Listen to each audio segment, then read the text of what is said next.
Me conta aí, malandrão, onde você encontra 600 MB de internet para sua casa, a internet mais rápida do estado de São Paulo há 2 anos, inclusive, com 10 GB de pacote de dados no seu telefone celular em cobertura nacional a partir de R$ 129,99 no mês. Ah, e se por um acaso você passar o mês inteiro fora de casa, no celular e a franquia acabar, a internet do WhatsApp é ilimitada, tá? Prefere 15 GB no celular ao invés de 10? Sem problema, paga R$10 a mais, sai a partir de R$ 139,99. E nesse plano, além do WhatsApp ser ilimitado, o Waze também é, para você não correr risco de ficar na mão. É muito simples, se você mora no interior ou no litoral de São Paulo e não é cliente da Desktop, a empresa de telecomunicações que mais cresce no Brasil, você está pagando mais por menos. Tá na hora de mudar. Link para o plano Desktop Mais com fibra mais celular no comentário fixado. Não dá mole. Vamos para a resenha.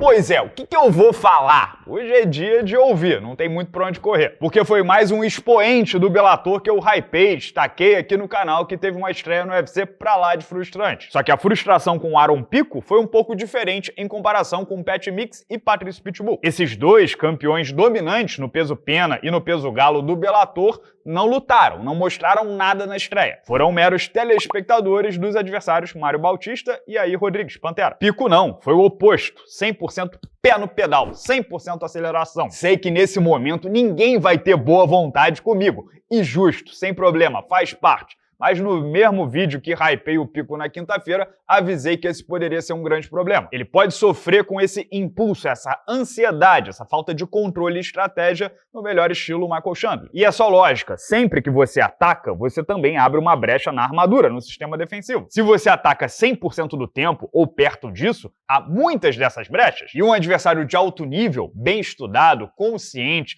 que tope sofrer um pouco e tenha frieza, vai naturalmente capitalizar. A minha aposta no Pico se dava porque esse estilo kamikaze de literalmente correr na direção do adversário quando a luta começa tinha sido contido, parado. Há 10 lutas, Pico não corria tanto risco, não botava o pescoço na guilhotina. Até citei aqui, santo Greg Jackson, treinador que convenceu o cidadão que nem sempre é tudo ou nada, é matar ou morrer em 3 minutos. Pico vinha lutando de forma estratégica, inteligente, usando bastante o wrestling e o jiu-jitsu, circulando no octógono, coisa que ele nunca fez. A minha aposta estava aí, né? Num cara que parecia mudado, evoluído. Mas não sei se foi a estreia no UFC, a necessidade de mostrar ao mundo que é pica, com perdão do trocadilho depois de 7 anos na Série B, ou se é a própria natureza do malandro. Voltamos à boa e velha fábula do sapo e do escorpião, né? Não consegue controlar o vício, a agressividade, vê vermelho e não tem cadência, recuo, nada. Aí nem preciso explicar o quão temerário é avançar dessa forma em cima de alguém do calibre do Lerone Murphy, né? 16-0 no MMA, 7-0 no UFC, provado e comprovado contra a elite. E sabe o que é mais bizarro e triste pro Pico? Ele tentou 3 quedas e converteu as 3 com facilidade absoluta, ímpar. Ou seja, se a vitória fosse de fato mais importante para ele, era só repetir o processo por 3 rounds. Bota o resultado no bolso, vira top 6, talvez não garante o title shot de cara, mas a vida segue com boas chances. E tem mais, ele é um atleta de nível mundial, não cansa, tinha gás para derrubar o Lerone Murphy ali 200 vezes se fosse necessário. Aí, em um outro dia, dependendo do encaixe técnico, ele vai ter a oportunidade de ligar a metralhadora e sair na porrada. Fica tranquilo. Mas não consegue, é mais forte do que ele o ímpeto de matar, de agredir. Murphy levantou uma vez, levantou 2 vezes, chega! Puxa aí tua pistola, eu puxo a minha, é duelo e alguém vai morrer. É uma notícia terrível, desencorajadora, né? Porque depois de 7 anos de MMA, ele voltou a cometer o exato mesmo pecado que cometia como amador em 2017. E vocês sabem que já ter sido nocauteado brutalmente 4 vezes aos 28 anos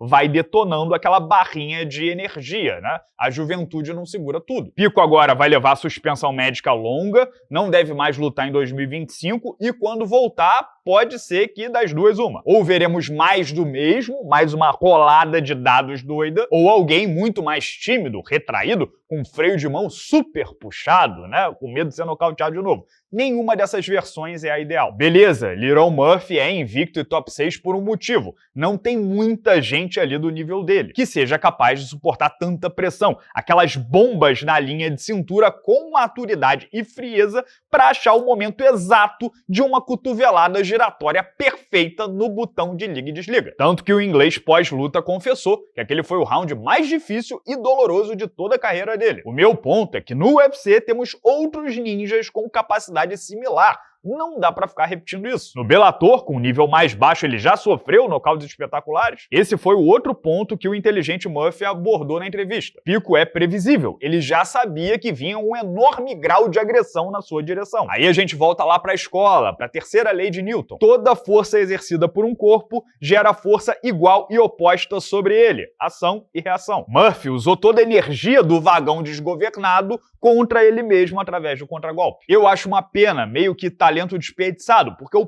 Pico é sim física e tecnicamente exuberante. Mas acontece que esse esporte não é só isso. É muito mental, é muita estratégia, e nesses campos o cara tem deficiências claras, que não foram superadas como eu supunha. Isso significa necessariamente que o UFC contratou mal, jogou dinheiro fora? Não. Primeiro porque Pico ainda tem 28 anos. De repente dá pra mudar o curso do navio. Lembrando que Ed Álvares, ex-campeão do Bellator, estreou com derrota no UFC e depois virou campeão do UFC também. Não é impossível. Segundo, que esse estilo do Pico tirou do Lerone Murphy o melhor lance da carreira dele. É a exata mesma história do Ben Askren. Como dizer que ele foi um flop para a empresa se gerou aquela icônica joelhada voadora do Jorge Masvidal e depois um pay-per-view de mais de 1 milhão de pacotes vendidos, né? Aquele Usman contra Masvidal. Agora temos um inglês 17-0, top 5 com cotovelada giratória no co-main event do maior pay-per-view do ano, ou segundo maior pay-per-view do ano. Alexander Volkanovski, campeão dos penas, já até o chamou para dançar no pay-per-view de dezembro, e Dana White disse na coletiva de imprensa que ama a ideia. Olha aí a enorme possibilidade do último pay-per-view do ano ser para consumo inglês. Ilia Topuria versus Paddy Pimblett, Alexander Volkanovski versus Lerone Murphy, né? Aquece aquele importante mercado. Só vamos ver se o Jean Silva ou o Diego Lopes conseguem mudar o curso dessa história em 20 e poucos dias lá no Fight Night México. De todo modo, pobre Pico. Mas claro, se for apenas o meu ponto de vista, os meus 2 centavos, não vou nem perguntar o que você achou de Aaron Pico versus Lerone Murphy. Pode descer o malho, desça o cacete no comentário abaixo. Já tô há 13 anos nesse YouTube devidamente vacinado, né? Vai, descarrega a energia negativa para o comentarista, pobre do comentarista aqui. E se puder deixar o like também, ou clicar no botão hypar, ajuda muito a gente. Xinga, critica, mas deixa o like, clica no botão hypar, que ajuda muito a gente com o algoritmo, assim a gente aparece no menu lateral. E não perde as outras resenhas desse UFC 319. Falei sobre Khamzat Chimaev versus Dricus du Plessis e Carlos Prates versus Geoff Neal. Os links vão aparecer aqui do lado assim que disponíveis. Grande abraço a todos, muito obrigado pela audiência de sempre e até daqui a pouco.